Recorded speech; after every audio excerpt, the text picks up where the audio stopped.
안녕하세요. 이 시대 리더들과 함께하는 시간 클래스온입니다. 여러분, 다가올 4월 21일이 무슨 날인지 혹시 아십니까? 바로 우리나라 과학기술의 발전을 위해서 제정한 법정 기념일 과학의 날인데요. 1968년에 제정이 됐으니까 올해로 58번째를 맞이했습니다. 자, 그래서 오늘은 특별한 과학인을 모셨는데요. 우리나라 과학기술 발전을 위해서 힘쓰고 있는 국가과학기술연구회 김영식 이사장님 모시겠습니다. 안녕하십니까? 네, 반갑습니다.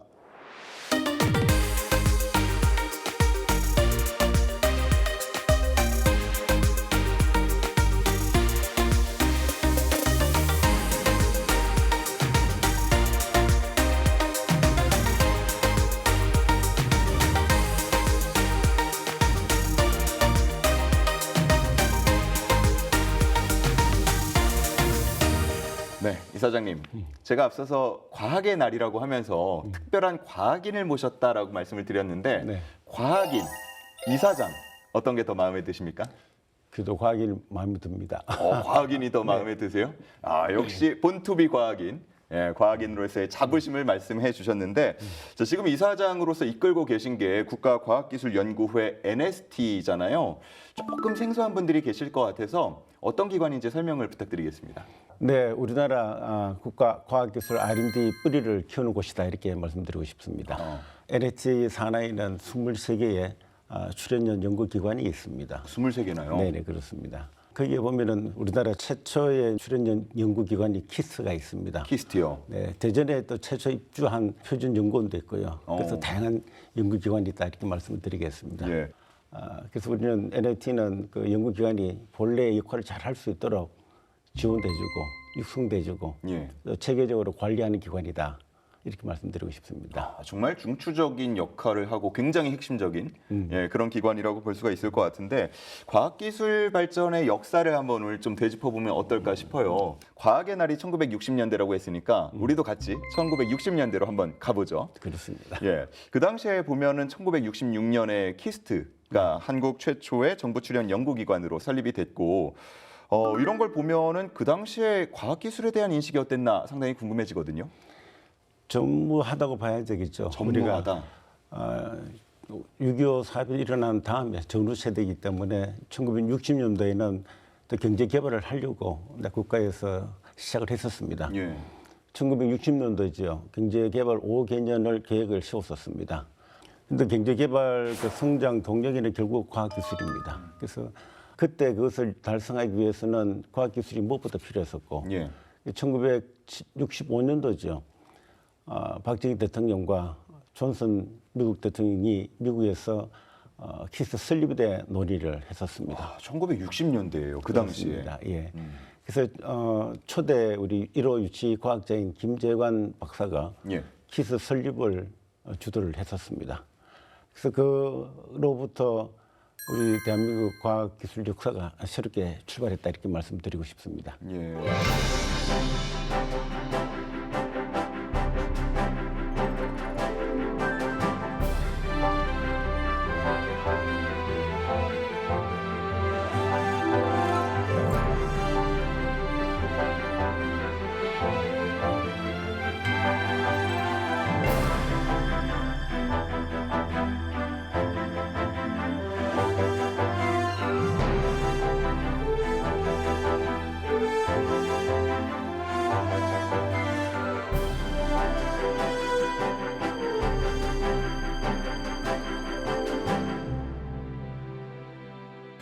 그런데 그 당시에 과학자분들에 대한 대우도 괜찮았습니까? 네, 그때 1호 유치과학자에 대해 가지고는 국립대 교수의 3배 정도를 연봉을 줬었습니다. 3배 연봉이요? 그렇습니다. 와. 그래서 박정희 대통령은 웃으시면서 내보다 연봉을 많이 받는 사람이 있군 이렇게 얘기하신 일화도 있습니다. 대통령보다도 많이 받는 과학자들이 그렇습니다. 당시에 있었네요. 어떻게 보면 좀 선진 기술을 따라잡아야 한다? 이런 의식과 필요성을 강하게 느끼고 있었다라고 볼 수도 있겠네요. 그렇습니다. 그래서 우리가 기술 없이는 산업도 경제도 성장할 수 없다라는 생각을 갖고 있었습니다. 예. 그래서 1967년도에 과학기술진흥법을 제정을 했었고요. 법도 만들고. 그렇습니다. 예. 그리고 과학기술처를 담당 부서를 만들었습니다. 만들고. 예. 그때 우리 개발도상국에서 쉽지는 않았습니다. 과학기술을 담당하는 전담 부서가 있는 개발도상국은 잘 없었기 때문입니다. 예, 그럴 것 같아요.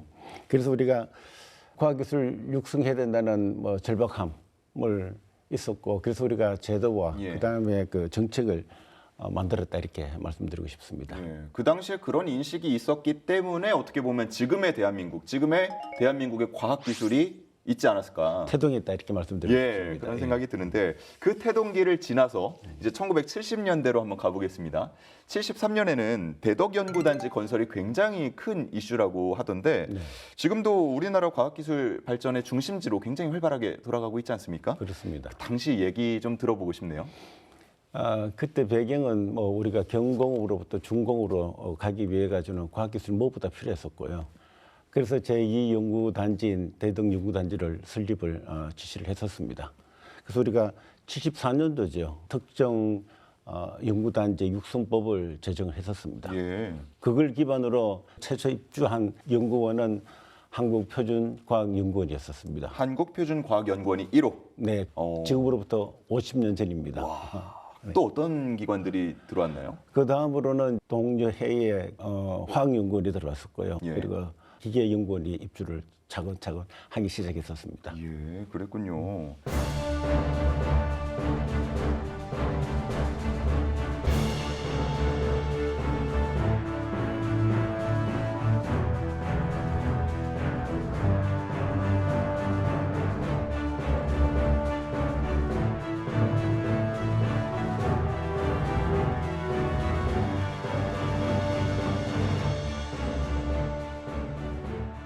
이렇게 대덕에서 과학기술이 쫙 발전하고 있을 그 당시에 우리 이사장님께서는 과학도셨습니까? 제가 86년도에 제가 유학을 가게 되었습니다. 86년도 네네. 유학을 가셨어요? 네네. 86년도에 석사를 유니버시티 오브 아이오와에 갔었고요. 미국에 네네, 그렇습니다. 그리고 박사를 펜실바니아 주립대에서 마치고 박사까지 마치셨어요? 네네, 그렇게 됐습니다. 그리고 첫 직장을 93년도입니다. 대덕 연구단지 안에 있는 원자력 연구소에, 그때는 연구원입니다만 연구원에 제가 선임 연구원으로 이렇게 취직을 하게 되었습니다. 예. 그러다가 대학에 가게 되었었고, 대학에서 뭐 하다 보니까 창업 보육센터장을 맡게 되었습니다. 2004년도에. 그래서 그게 맡으면서 지금 우리 창업 보육협회를 회장을 했고 창업진흥원을 설립하게 되었었습니다. 창업이 계속 하다 들어가네요. 보니까 이제 창업 쪽으로 갔었습니다만은 예. 창업의 전문가가 되었었고요. 오. 그러다 보니 금문과대학교에서 이제 총장 출마해가 총장이 당선되었었습니다. 예. 그래 그 이후로 4년간 대학을 운영하면서 그때 느꼈던 게 정말 과학기술이 무엇보다 중요하다는 저는 알고 있었고 국가 발전에는 핵심 동인이었는데 과학기술인들이 우리가 중요한 의사결정기구에 많지 않았었습니다. 지금도 그렇고요. 그래서 그런 부분들을 제가 어떤 역할을 좀 해볼까 하는 생각이 있었었고 예. 기회가 2000년도죠. 뭐 국회의원이 되었었습니다. 그래서 4년 동안 국회의정 활동하면서 과학기술계에 대변하는 역할을 한다는 생각으로 그때 제가 입법을 발의한 게 국가로 봤을 때 국가위원회가 있습니다. 예, 15개 위원회가 있는데 15개 위원회에 그 과학기술인이 포함될 수 있도록 입법 발의한 적도 있습니다. 그러셨군요. 그러다 보니 지금 현재 이 자리에 와가 있습니다. 예. 지금 이 자리에 있기까지의 과정을 쭉 말씀을 해주셨는데 그때 느꼈던 게 어떤 것들인지 좀 궁금해요. 미국에 유학할 당시에 뭔가 한국과 선진국은 확실히 좀 다르다 이런 걸 느끼셨나요? 많이 다른 걸 느꼈었고요. 86년도만 하더라도 우리나라가 아직 개발도상국이라고 볼 수 있죠.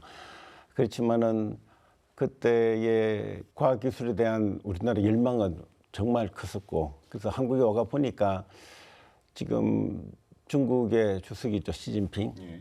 그분도 화학공학과입니다. 아, 그래요? 예, 메르켈 총리도 독일 메르켈 총리도 물리학을 전공했었고요. 세계 리더들이 다 과학 출신이네요. 과학적입니다. 중국에는 특히 이 과학자들이 정치에 입문한 경우가 굉장히 많습니다. 그래서 중요한 거는 과학기술이 미래를 선도하고 있고 그 미래를 읽으려고 그러면은 알고 있는 사람들이 중요한 정책 의사결정기구에 가는 것이 저는 맞다고 생각을 합니다. 예. 아, 이렇게 또 얘기를 들으니까 뭔가 이렇게 쭉 함께 해오신 그 역사를 알 수가 있는데 앞서서 저희가 키스트 얘기했잖아요. 근데 기관만 설립한다고 끝나는 건 아닐 것 같아요. 일단 과학에도 돈이 좀 필요할 것 같은데 그렇습니다. 이 당시에 투자 규모가 굉장히 커졌다고요? 우리 초창기에는 뭐 사실은 살기 어렵지 않았습니까? 예. 그래서 R&D 투자가 굉장히 힘들었습니다만은 2021년도 기준으로 보면은 연간 R&D가 100조 원을 넘었습니다. 100조 원이요? 네. 그 지금 2023년 기준으로 보면은 119조 원에 달하고 있습니다. 예. 많은 투자가 지금 하고 있죠. 그러네요. 네, 그렇습니다. 야, 이렇게 점차 뭐 재원도 많이 투자가 되고 있는 만큼 과학기술의 발전도 속도가 빨라지지 않을까 싶은데 자, 이런 말씀해 주신 그런 과학기술의 힘으로 우리나라의 1인당 GDP가 좀 빠르게 올라가기 시작합니다. 그러면서 중진국으로 진입을 했다고 하는데 중진국의 함정이라는 게 있다고 들었어요. 그렇습니다. 이게 어떤 예. 의미입니까? 중진국 함정이라는 것은 결국 선진국으로 가지 못하고 추락하는 경우를 이야기를 합니다. 어느 정도 발전을 했지만 더 나아가지 못한다. 그렇죠. 옛날 그 기술로서는 선진국으로 진입을 하지를 못하니 보통 우리 중진국 함정이라 이렇게 얘기를 합니다. 예. 그렇지만- 우리나라도 혹시 그 함정에 빠졌습니까? 그렇지만은 대한민국은 과학 기술을 중점적으로 투자를 했었기 때문에 예. 중진국 함정을 벗어날 수 있었다 이렇게 말씀드리고 싶고요. 어. 보고서에 의하면은 중진국 함정에 34개국이 탈출했었고요. 그 탈출국 중에서도 한국이 아마 독보적으로 성공한 사례라 이렇게 꼽히고 있습니다. 탈출한 국가 중에서도 한국이 또 빠르게 발전했다. 네. 아, 저는 그 이유가 우리가 고부가 산업인 과학기술 발전이 기인한다 이렇게 말씀드리고 싶습니다. 예, 뭐 반도체나 이런 것들 지금 당연하습니다. 굉장히 또 잘하고 있으니까요. 반도체, 2차 전지, 디스플레이 뭐 다양한 것들이 지금 선도적으로 전 세계 1위를 지립한 바가 있습니다.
국뽕이란 말 들어보셨죠? 네, 그 부분에 말 들어봤습니다. 와, 이렇게 말씀을 들어보니까 진짜 국뽕이 차오른다 이런 말이 또 생각이 나는데 1990년대가 아무래도 우리의 좀 저력이 제대로 빛났던 시기가 아닐까 싶거든요.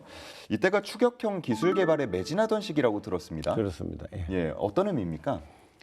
그때가 90년대죠. 그래서 우리가 60년대부터 우리 과학기술에 대한 투자를 했었습니다. 예. 그래서 60년, 70년, 80년 그 처음에서 이제 90년대에 그러니까 추격형에서 선진국형으로 이렇게 도달하는 시점이다. 전환기라 이렇게 말씀드릴 수가 있습니다. 그 이유 중에 하나가 1993년도죠. 삼성전자가 64메가 D램을 세계 최초로 개발을 했었습니다. 아, 세계 최초로요. 그때까지만 하더라도 일본이 주도적인 역할을 해왔었거든요. 제 기억 속에도 뭔가 90년대는 일본이 반도체 강국이다 뭐 이런 맞습니다. 얘기가 있었던 예. 것 같아요. 그래서 이제 그때 획기적으로 우리가 반도체 주도권을 지게 된 계기다 이렇게 말씀드리죠. 예. 엄청난 변화가 있었습니다. 어떻게 보면 그때가 있었기 때문에 지금은- 지금이 우리 반도체 강국이 있는 거네요. 그렇습니다. 예. 그때 기발점을 했을 때 그때 이제 우리 출연연이 에트리와 키스트가 같이 개발했었습니다. 아, 그래요? 그렇습니다.